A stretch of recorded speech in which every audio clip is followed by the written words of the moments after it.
With Basil Rathbone as Sherlock Holmes and Nigel Bruce as Dr. Watson, Mutual brought Conan Doyle's 1892 story to radio on November 12, 1945. This is The Adventures of Sherlock Holmes, episode 192, The Speckled Band, adapted for the air by Dennis Green and Anthony Boucher.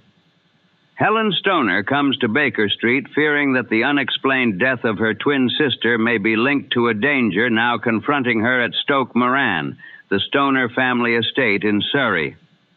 As Holmes and Watson follow the case from London to the country house, they encounter Helen's stepfather, Dr. Grimesby Roylott, and examine an altered bedroom. Here is the original broadcast. This episode from the life of Sherlock Holmes will be transmitted to our men and women overseas by shortwave and through the worldwide facilities of the Armed Forces Radio Service. Petri Wine brings you Basil Rathbone and Nigel Bruce in the new adventures of Sherlock Holmes.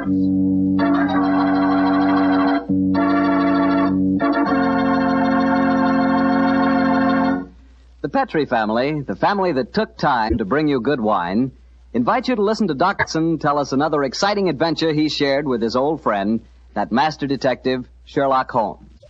And if you don't mind, I'd like to suggest something that you might share with your friends. And that something is a glass of sherry before dinner. Naturally, a glass of Petri California sherry. I say Petri sherry because it's the perfect before-dinner wine. You couldn't think of a better way to begin a meal. That Petri sherry has a beautiful, inviting color, like dark amber. And for flavor, well, you've heard sherry described many times as having a rich, nut-like flavor. But if you want to learn for the first time what those words rich and nut-like really mean, you just taste Petri sherry. It's wonderful. Serve Petri sherry by itself, or serve it with hors d'oeuvres or those little cocktail sandwiches. And incidentally, if you prefer your sherry dry, not sweet, just ask your wine merchant for Petri Pale Dry Sherry. Well, the important thing to remember is if you want sherry, you want Petri sherry, because that means good sherry.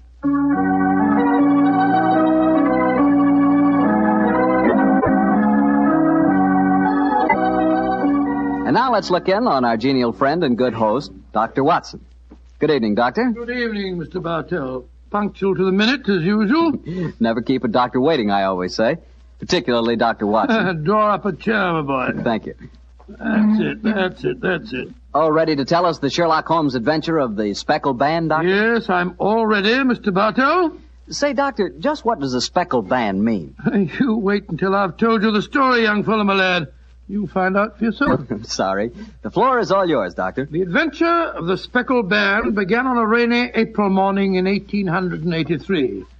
An urgent call from one of my patients had kept me up most of the night before, and in consequence, I came down to my breakfast rather later than usual to find that Holmes had already left our house some hours earlier.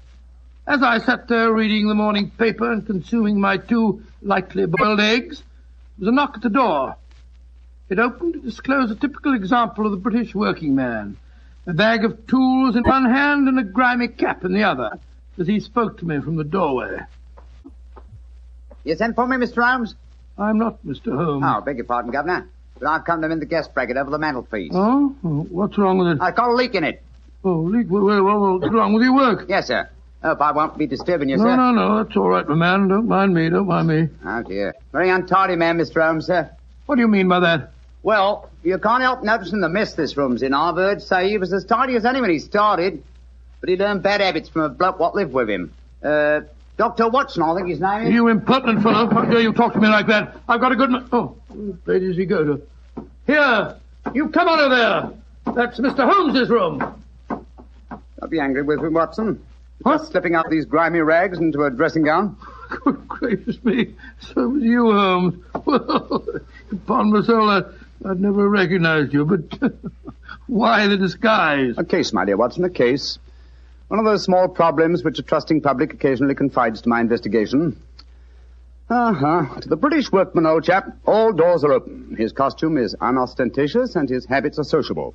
Tool bag is an excellent passport, and a tawny moustache will secure the cooperation of maids. But what's the case, Holmes? Well, modest little drama of life in the kitchen, one of those seemingly inconsequential affairs, and yet, Watson, The honor of a duchess is at stake. Duchess? A mad world, my masters, a mad world. Now I feel a little more comfortable. Let's return to the sitting room, shall we? A strong cup of tea would be most acceptable. Oh, I wish you'd tell me about the Duchess and life in the kitchen, Holmes. Some other time, old fellow, some other time. At the moment, suppose you tell me what you know about Miss Helen Stoner. I received a letter from her this morning in which she informed me that she would be calling here at 11, and also that she was a friend of yours. Helen Stoner, oh, yes. A charming girl indeed. Pour me a cup of tea, Watson, and tell me about her. Well, I befriended her at the time of the tragic death of her sister 2 years ago. I told you about the case, don't you remember? The sudden death of Violet Stoner at an old house in Stoke Moran. Oh, yes. It all comes back to me now. There was an inquest, wasn't there, with a string of stupid, ineffective witnesses. Well, I was one of them. Oh, I'm sorry, old fellow. Then you were the exception, of course. Wait a minute. Let me see. I docketed the evidence on the case. Where is it? My scrapbook. Here we are. Let me see. Yes, S. Salisbury, Hatchet, Murder, Lordson, Simon. Here we are. Stoke Moran. Yes, I remember the affair well now. The villain of the piece was Dr. Grimesby Roylott, wasn't he? Yes, a dreadful fellow. He's the stepfather of the two girls. Violet, the one that died so mysteriously. Helen, the one who's coming here to see you. Dr. Roylott has a pretty record. 55 years of age, killed his kit Magar in India, once in an insane asylum, married money, wife died. Distinguished surgeon. Well, Watson, I wonder what the distinguished surgeon has been up to now. Oh, some deviltry, I fear. Why do you say that? You remember that Miss Violet Stoner's death followed close upon the announcement of her engagement? Yes. Well, I met Miss Helen Stoner on the streets a few weeks ago. She told me that she'd just become engaged to a young fellow in the army who was leaving for the Far East. She was very upset at the thought of being alone with her stepfather at Stoke Moran. Oh, naturally it was. Dr. Roylott stands to lose a considerable sum of money in the event of his stepdaughter's marriage. Yes, they both had a trust fund which he administered only as long as the girls were unmarried. That fact was brought out at the coroner's inquest 2 years ago. But if Roylott did poison the other stepdaughter, and I'm pretty convinced that he did, it seems unlikely that he'd try it again. 2 sudden deaths in the same household could hardly pass the coroner. Oh, no, my dear Watson. You're making the mistake of putting your normal brain into Roylott's abnormal being. Oh, that must be Miss Stoner now. Yes, let me see. It's precisely 11 o'clock. Well, let's see what we can do for her. Well, I hope you can help her, Holmes. She's an extremely nice girl. Come in. Yes, Mrs. Hudson? There's a Miss Helen Stoner to see you, sir. She says she has an appointment. Show her in, please, Mrs. Hudson. Aye, sir. Come in, my dear. Thank you. Miss Stoner, I'm so glad to see you again. How do you do, Dr. Watson? And this must be your friend. Yes, Miss Stoner, I'm Sherlock Holmes. Sit down by the fire, won't you? Yes, please do, my dear. Hello, you're trembling with cold. It's not cold that makes me shiver. Tell me, Mr. Holmes, has my stepfather, Dr. Grimesby Roylott, been here? No, he hasn't. He saw me in the street. I dashed by him in a hansom cab, but he saw me. Our eyes met and he waved me to stop, but I came here as fast as I could. A very sensible move. Dr. Watson has already given me several hints to your present problem, as well as having refreshed my memory as to the circumstances of your sister's death. My problem is a simple enough one, Mr. Holmes. I'm waiting to be murdered. No, my dear please girl. be a trifle more explicit, Miss Stoner. Very well, Mr. Holmes. My fiancé is leaving for the Far East today. When he leaves, I shall be alone with my stepfather at Stoke Moran. He plans to murder me just as he murdered my sister. What makes you say that, Miss Stoner? Many strange things have happened recently. For instance, he's just moved me into the bedroom in which my sister died. Well, what reason did he give for changing your room? That my old one needed repainting.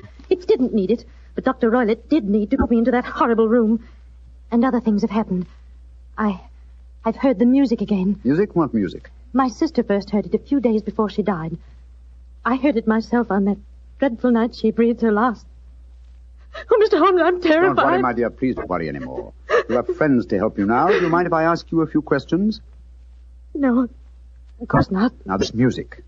Does it seem to come from inside the house or outside? Well, it's hard to say. It sounds so faint. What's it like? A sort of soft droning sound. Like a flute or a pipe?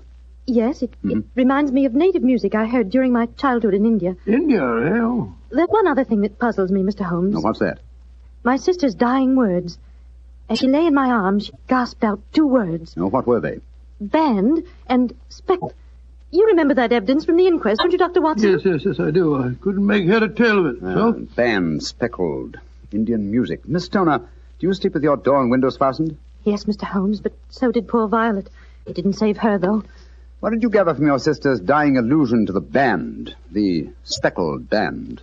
Well, sometimes I thought it was merely the wild talk of delirium, and sometimes that it referred to a band of people. Oh, yes. I remember that there were some gypsies encamped quite near us at the time of Violet's death. Gypsies, eh? Yes, and it occurred to me that the spotted, gaily-coloured kerchiefs, which so many of them wear over their heads, might have suggested the unusual adjective which my sister used. Miss Stoner, how long is it since you heard this strange music that you've told us about? I heard it last night. And your fiancé leaves today, you say? Yes, Mr. Holmes. Well, Miss Stoner, I shall do everything I can to help you. If we were to come to Stoke Moran today, would it be possible to see over your rooms without the knowledge of your stepfather? I think so. He told me this morning that he intended to take a late train home tonight. Ah, that's splendid. Watson, out with the timetable, old fellow, and look up the trains to Stoke Moran. Right you are, Holmes. That's my stepfather. I know it is. Oh, yes. Yes, there he is on the doorstep. Oh, Mr. Holmes, he's followed me. Oh, what shall I do if he finds me here? Don't worry, Miss Stoner. Please don't worry. There's a private exit through that room there. Watson, show her the way, will you? Come along with me, my dear young lady. And you will come down today, Mr. Holmes? Certainly, my dear Miss Stoner. I'll telegraph you the time of our arrival. Goodbye and courage, my dear. Goodbye, Mr. Holmes, and thank you. Come along, Miss Stoner, quickly. Come in. Yes, Mrs. Hudson? It's a gentleman, sir. I told him you wouldn't see anyone without an appointment, but he... Out of the way, woman! Don't push me like that.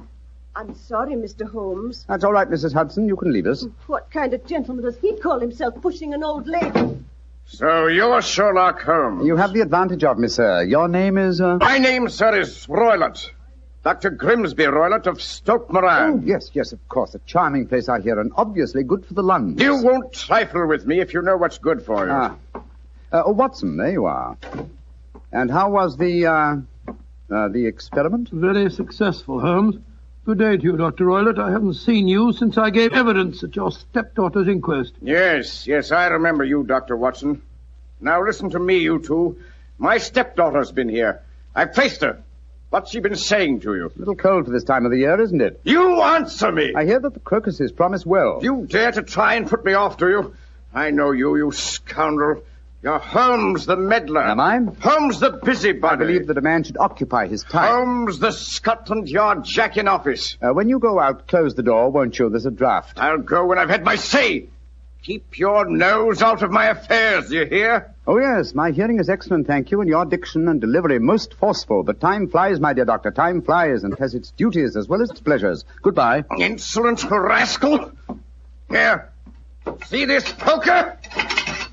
Oh, the fire doesn't need poking, thank you, doctor. But I should be obliged if you'd put some more coal on for me. You laugh at me. You don't know my strength. Look. There. Your poker's bent double. And that's what I'll do to both of you. If you don't keep out of my affairs. I had a presentiment that he'd slam the door. Phew. He's an ugly customer, eh, Holmes? Literally as well as figuratively. Watson, I'd be much obliged if you'd get your revolver. It may prove to be an excellent argument with a gentleman who twists iron pokers into knots. The fellow's amazingly strong. Just look at it. I don't want to appear flamboyant, but, there we are. Great Scott, Holmes. You straightened the poker out again. Yes, it was utterly useless in its former shape. And now Watson, the timetable will catch the next fast train to Stoke Moran.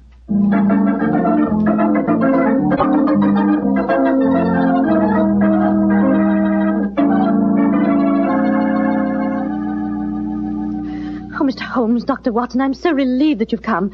But don't you think my stepfather might have followed you down here? Let's take that chance, Miss Stoner. A few hours' delay might mean the difference between our life and death. It was imperative that we examine this bedroom of yours before Dr. Roylott returns. Anyway, my dear, you mustn't worry any more. We're here in your house, and we're going to take good care of you, no matter what harm befalls you. Thank you, Dr. Watson. So this is the room in which your sister died, is it? It's much as I pictured it. And Dr. Roylott's room adjoins this one, you say, Miss Stoner? Yes, Doctor, on that side. The room which adjoins it on the other side is my regular bedroom. The one that's being so conveniently painted, eh? Yes. Well, let's examine this room. No trapdoors or sliding panels, I suppose. It sounds solid enough, Holmes. Yes, I think it is. Hello, what's this? Are you aware that this bed is clamped to the floor, Miss Stoner? Why, no, Mr. Holmes, I did not. What an extraordinary thing. Was the bed in your other room anchored also? I don't think it was. Very illuminating. And this bell pull hanging against the wall above your bed. Oh, it doesn't work. It doesn't work, but if you want to ring. There's another one on the other wall over there. Now, why this one? Well, I don't know. My stepfather made a number of changes after we came here. Yes, quite a burst of activity, apparently. And it took some strange shapes. Why are you standing on the bed, Holmes? I'm curious, my dear fellow. It may interest you to know that this bell rope is fastened to a brass hook. There's no wire attachment. It's a dummy. A dummy? But why? There's a small screen above it. It's a ventilator, I suppose. Yes, Mr. Holmes. Yes. A ventilator leading into your stepfather's room. Curious. I notice there's no means of opening the ventilator on this side. It can only be operated from your stepfather's room next door. I wonder if you'd mind taking us in there. Of course, Mr. Holmes. Follow me. What do you make of it, Holmes? There's devil's work afoot, old chap. Here we are, Mr. Holmes. It's much the same as the other room. A bit bigger, perhaps. That large safe against the wall seems to be an unusual piece of bedroom furniture. What is it, Miss Stoner? My stepfather's business papers. Oh, yes. You've seen inside it, then? Only once, some years ago. I remember that it was full of documents. What's this saucer of milk doing on top of it? Does Dr. Roylott keep a cat? No, but he does have a cheetah and a baboon as pets. He brought them with him from India. Well, Holmes, a cheetah is just a big cat. True, but I doubt if a saucer of milk would go very far in satisfying the appetite of a cheetah. Well, I think I've seen enough. This matter is too serious for hesitation. Your life may depend upon your following my instructions, Miss Homer. I'll do anything you say, Mr. Holmes, anything.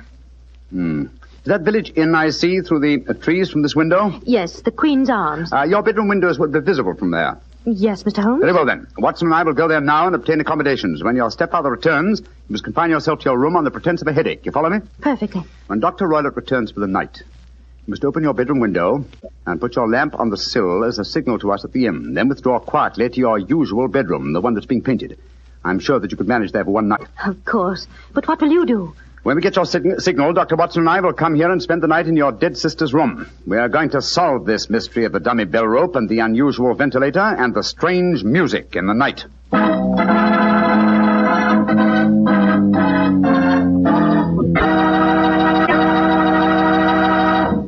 You'll hear the remainder of Dr. Watson's story in just a second, so I'm just going to point out that at any really important dinner, you know, like when diplomats get together, you'll find wine on the table.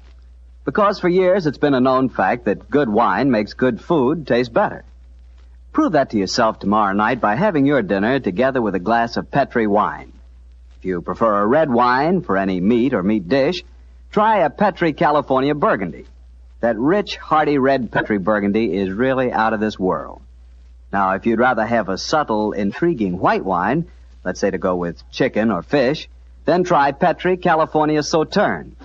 But Sauterne or Burgundy, to make sure it's good, make sure it's Petri, won't you? Well, Doctor, it's a rattling good story so far. What happened next? You went to the local inn, I guess, and waited for that lantern to appear in the bedroom window at Dr. Roylott's house? That's right, Mr. Bartell. We had an early dinner at the Queen's Arms and then retired to our upstairs bedroom and sat there side by side, puffing away at our pipes, our eyes straining through the darkness for that telltale lantern to give us the signal that there was dangerous work ahead for us. As we sat there discussing the various aspects of the case, I remember that Holmes was very concerned about my own safety. Watson, I really have some scruples about taking you with me tonight. This is an infernally dangerous business. What about that poor girl, alone in the house with that fiend, Roylott? I can handle the case by myself, old chap. I'm coming with you, Holmes. You speak of danger. You haven't seen more in those rooms than was visible to me. No, but possibly I've deduced a little more. I imagine you saw all that I did. No, I saw nothing remarkable except the bell rope, and what purpose that could answer, I confess, is more than I can imagine. You saw the ventilator, too. Yes, but I don't think it's such an unusual thing to have an opening between two rooms. It's so small that a mouse could hardly pass through it. True, but at least you will admit there was a curious sequence of coincidences. A ventilator is constructed. A bell cord is hung from it. A lady sleeps in a bed directly below the ventilator, a bed that is anchored to the floor. The lady dies. Well, I begin to see what you're driving at, Holmes. Look. There's the lantern in Miss Stoner's window. That's our signal, right? Come on, Watson. Our night's vigil begins.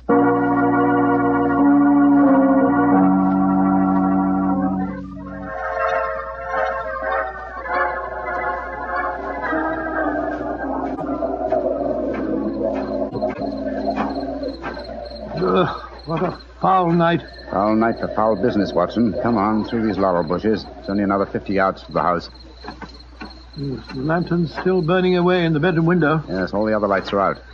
Including the one in Dr. Roylott's room. He must have gone to sleep. To bed, possibly, Watson, but not, I think, to sleep. Great heavens, Holmes. Look at that frightful creature leaping about in the moonlight. It looks like some hideous child. That's Dr. Roylott's pet baboon. But it looks positively human. Yes, probably a great deal more so than its master. Shh.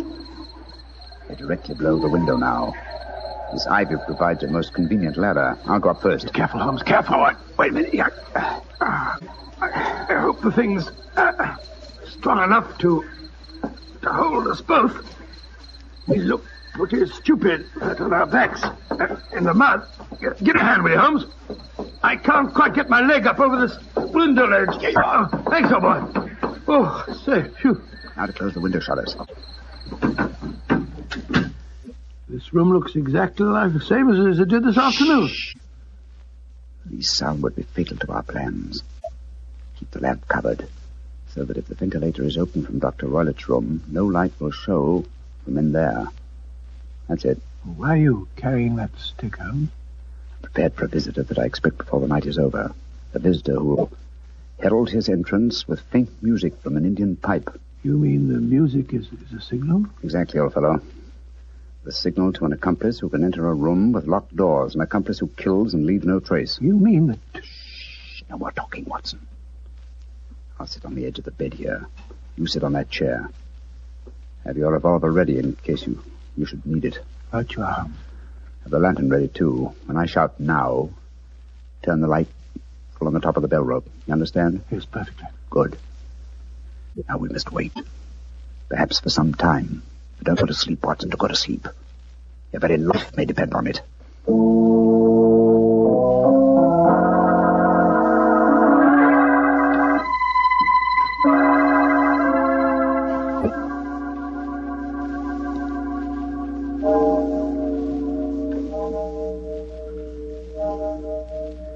Watson.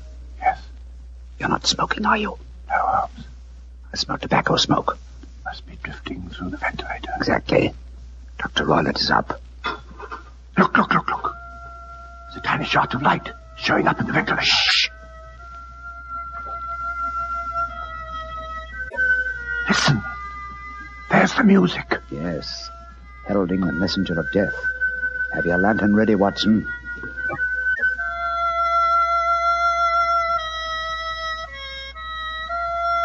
Now, Watson, now! Great heavens, it's a snake slithering down the bell rope.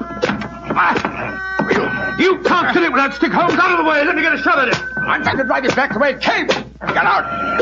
There it goes. Back through the ventilator. What a fiendish plan.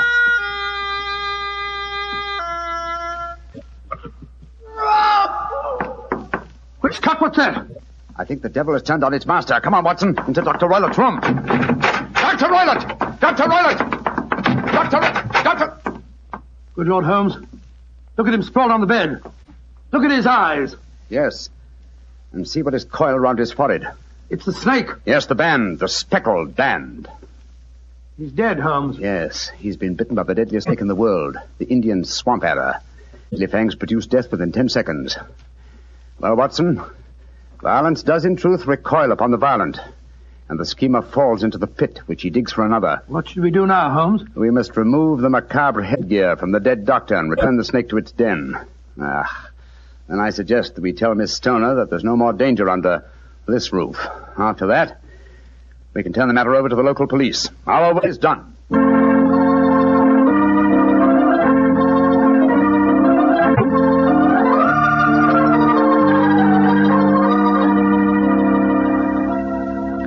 Oh, Mr. Holmes, Dr. Watson, I can't tell you how grateful I am that you brought me back here to Baker Street. Stoner, it would have been inhuman to leave you in that house of horror and death. We have a spare bedroom, and Mrs. Hudson is a motherly and understanding woman, and I can assure you that Dr. Watson and I will be delighted to have you stay with us here until you've decided on your future plans. Yes, of course we will, my dear. As a matter of fact, it'd be rather refreshing to have a touch of youth about the place. You're both so kind. Mr. Holmes, I think it's wonderful how you foiled my stepfather's devilish plans. Yes, wasn't it a remarkable example of logical deduction? No, it wasn't, old fellow. At first, your mention of the gypsies, Miss Hunt, the use of the word band, put me on an entirely wrong scent. However, when we examined the fatal room, I drew the obvious conclusion. You mean the dummy bell rope, the ventilator, and the immovable bed? Yes, old fellow. It instantly gave rise to the suspicion that the rope was there as a bridge for something coming through the ventilator and traveling to the bed. I once thought of a snake. When I saw the saucer of milk on top of the safe, my suspicions crystallized into certainties. Oh, it was a fiendish plot. Yes, and an extremely clever one, too. Exactly. My stepfather must have trained the snake to return to him when he played the music. Yes, he put it through the ventilator with the certainty that it would crawl down the rope and land on the bed. It might or might not bite the occupant. Perhaps she might escape every night for a week, but sooner or later she must fall a victim. Thank heaven I came to you, Mr. Holmes. Amen to that, Miss Stoner. Holmes, if you hadn't lashed at the snake with your stick, I bet it wouldn't turn back on its master. True, old chap. In that way, I am no doubt indirectly responsible for Dr. Grimesby Roylott's death. But I can't say it's a fact that's likely to weigh too heavily on my conscience.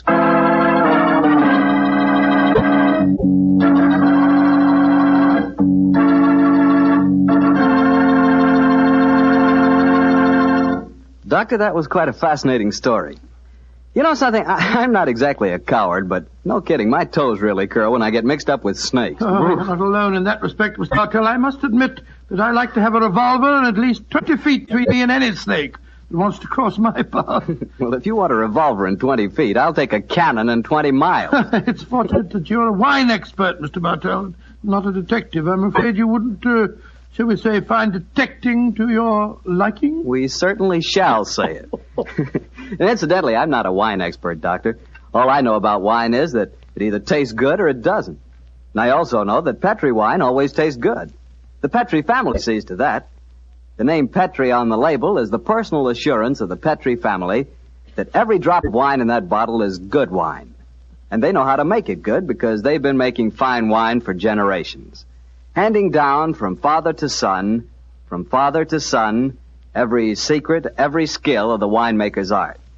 Yes, the Petri family took time to bring you good wine. That's why, no matter what type of wine you wish, you can't go wrong with a Petri wine. Well, Dr. Watson, what new Sherlock Holmes story are you planning to tell us next week? Now, let me see. Now, next week, Mr. Bartell, I think I'll tell you an adventure that took place at a gambling casino in the south of France. It's a strange story of sudden tragedy and death. I call it The Adventure of the 00. Sounds swell. We'll all be listening. Yeah, now, Mr. Bartell, before I go, I want to say that every one of our friends bought war bonds to help our boys win the war. Now let's all buy victory bonds to help bring our boys back home again. Yes, and let's buy victory bonds to make sure that the men who were wounded will get the finest possible care. Those same victory bonds will help make the GI Bill of Rights a success, too. And they'll help provide for the families of those men who gave everything, including their lives. The men of our armed forces finished their job. Now let's finish ours. Buy victory bonds.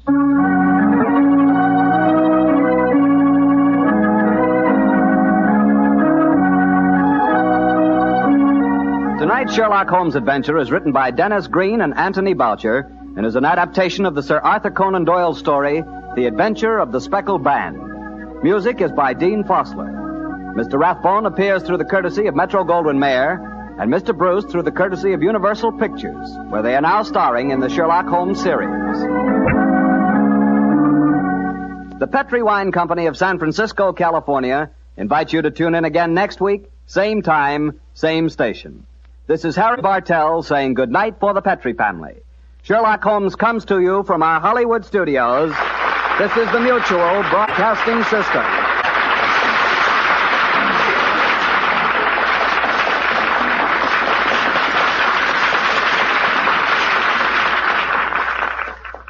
Our presentation of the Adventures of Sherlock Holmes, The Speckled Band, concludes here. Follow the Adventures of Sherlock Holmes for more classic broadcasts.